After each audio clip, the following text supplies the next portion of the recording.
Swayam Prabha. Digital India. Educated India.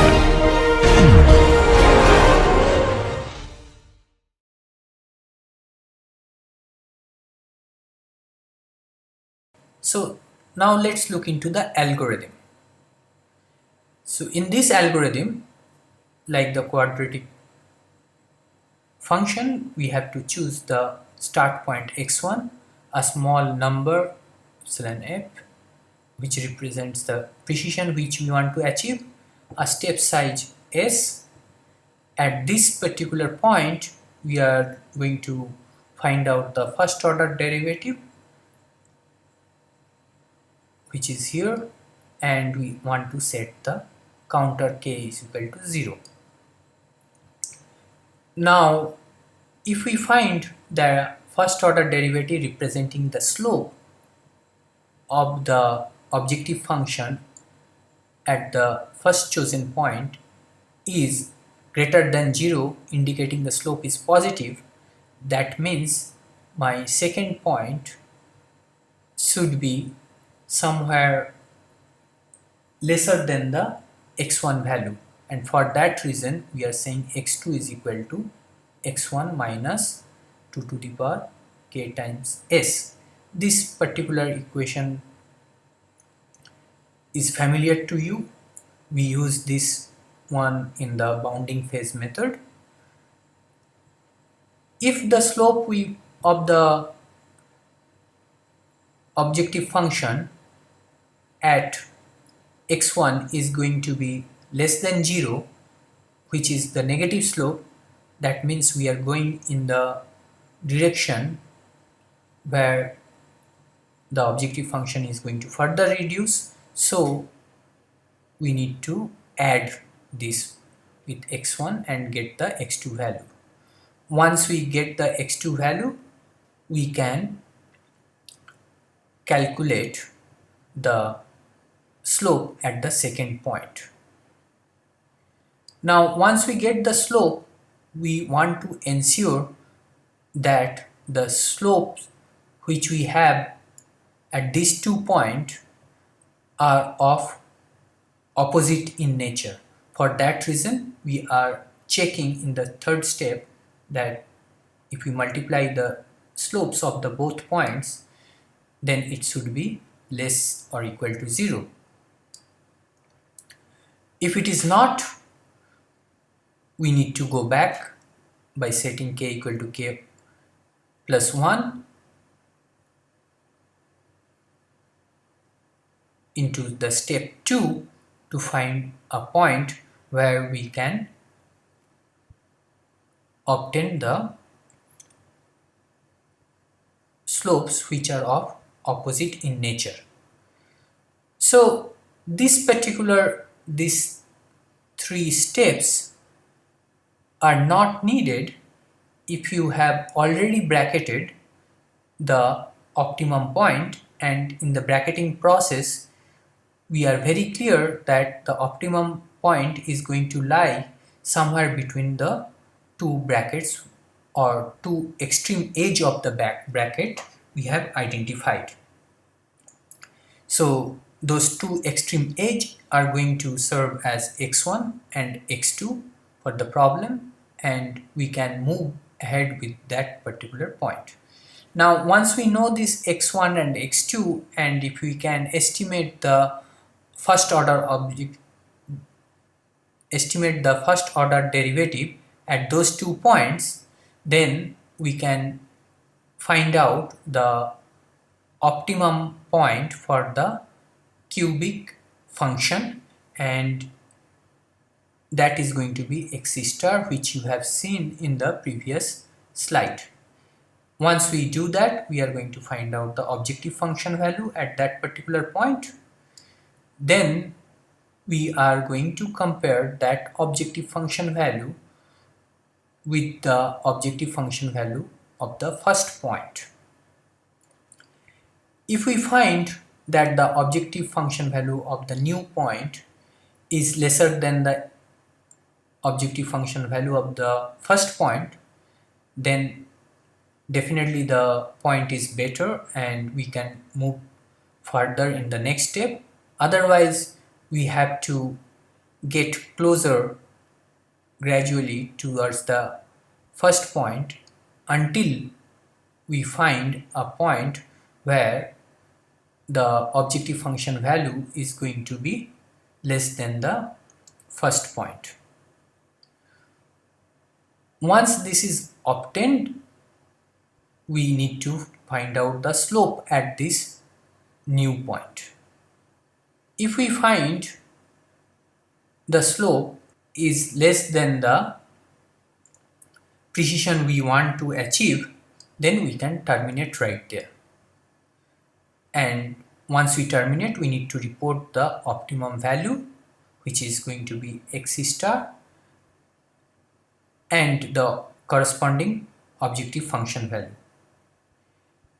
If we are not terminating because the slope which we obtained is still not within the precision value, it's higher than that, then we need to change the boundary. For that, we need to check the slope at x1 and the slope at the new point. If we find these two slopes are of opposite direction or opposite sign, then definitely it is going to be less than 0, and in that case we can say that the new x2 is going to be the point which we have just evaluated. And for further process, we need to go to the step 4, where again we are going to find a new point based on the cubic function, and the process continues. If we find that the slope at x1 and the new point are of similar nature or of similar direction, then we can move the x1 point to the new point. So x1 will take up the new point as the new boundary, and then we go to the step 4 and the process continues until we reach the termination criteria. So let's look into an numerical example to understand this method. So we are using the same objective function, which is this. We are starting from an initial guess which is x1 equal to 0, and as I had said, if we know the bracket already, then we can use that. Otherwise, we have to use some method. In this case, we have shown you that we are going to use the bounding phase method to come up with an boundary where the slopes are going to be of opposite nature. So in this case, if we are using one single initial guess, we are using the step size of 1.5, and efficiency we are setting it as 0.2. And then if we are looking into the first point, based on the first point, if we are looking into the second point, which is going to be 1.5, we realize that the slope at the first and the second point are of same nature, which means if we multiply, it is not less than 0. So we cannot proceed. We need to move to the another point where we using the bounding phase method. So here the first point is 0.00, and the second point, based on the increasing order of the bounding phase method, is going to be 3.0. This is exactly the boundary conditions which we used in our previous problems.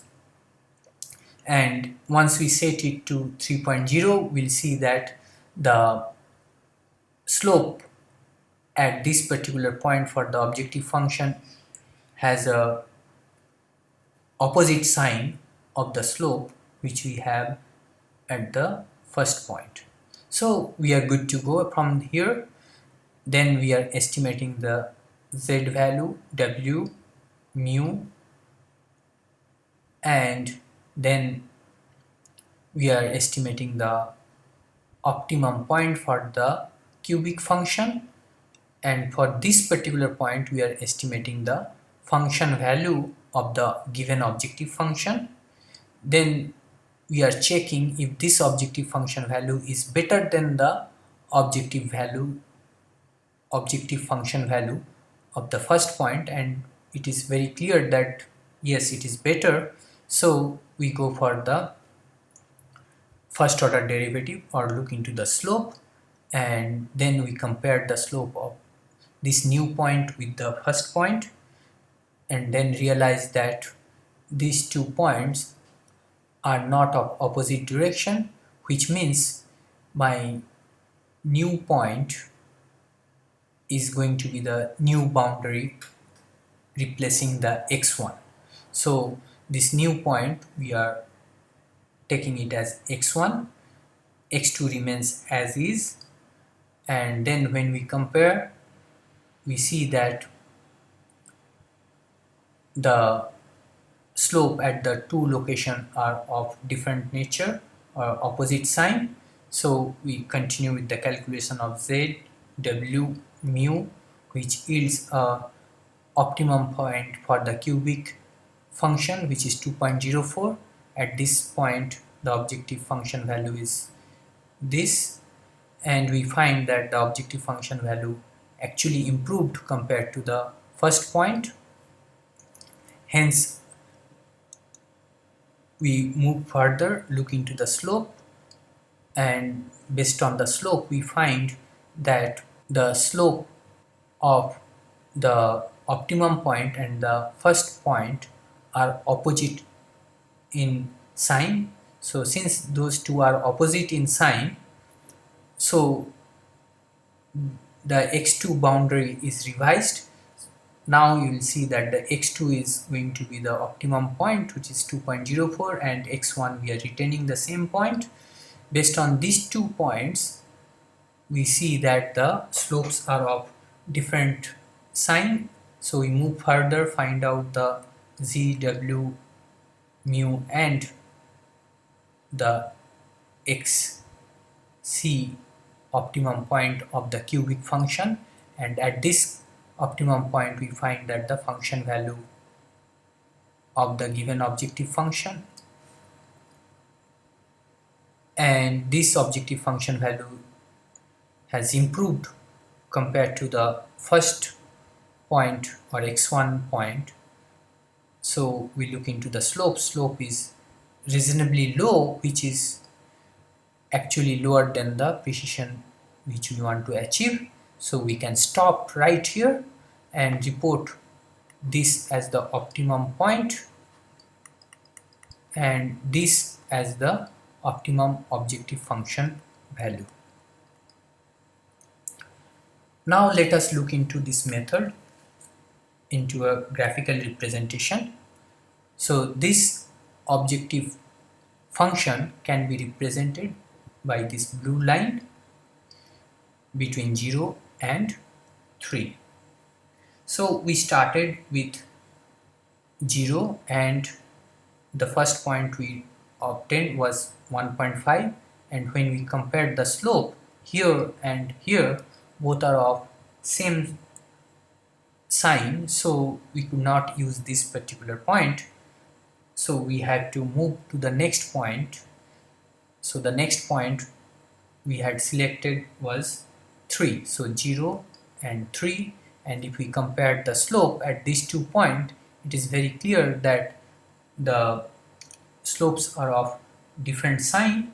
So we can continue with these 2 points, and as we continue we obtain the optimum point for the fitted cubic function as 1.8, which is somewhere here.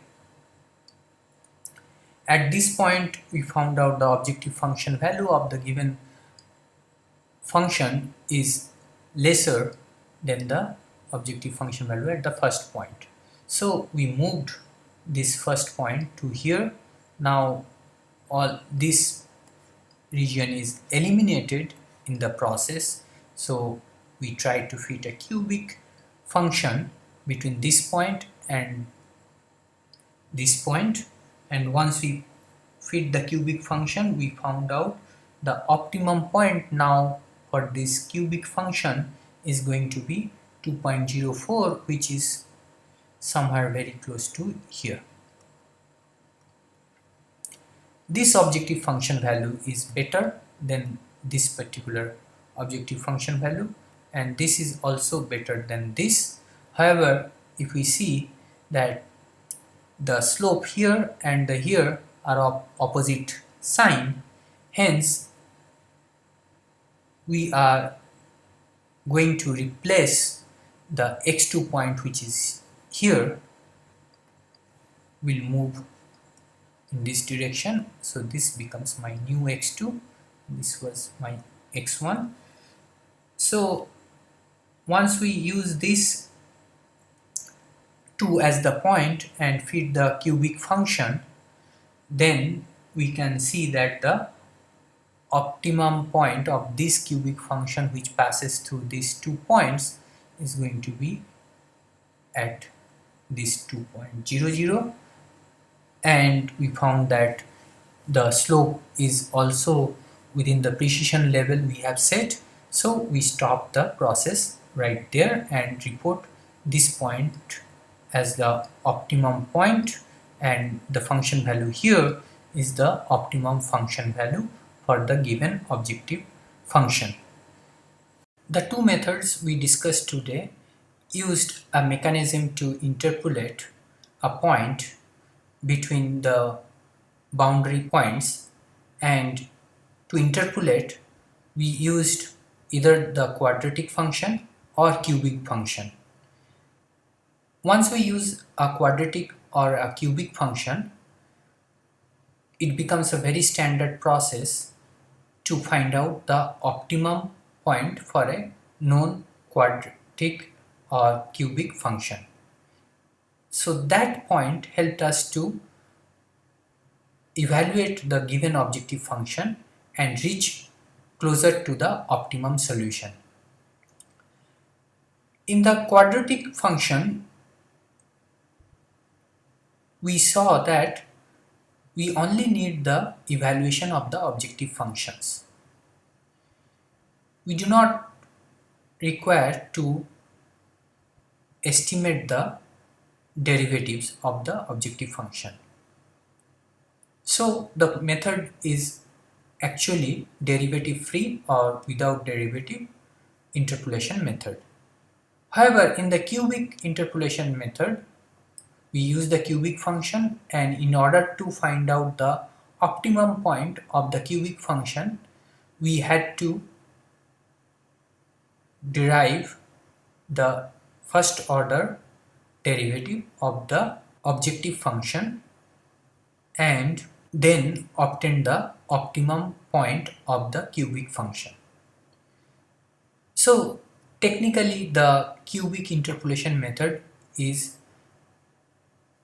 an interpolation method with derivatives. In the next lecture, we'll see more such examples where we would need derivatives to interpolate points and obtain the optimum solution or reach closer to the optimum solution.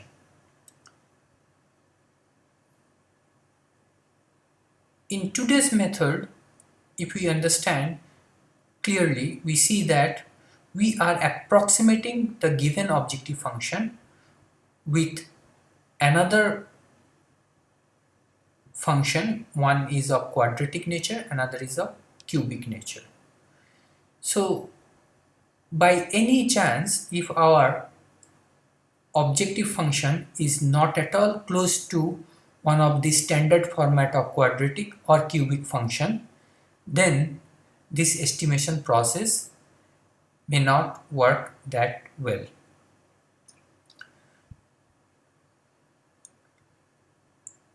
The other methods which we are going to discuss in the next class, we'll see that we do not need to approximate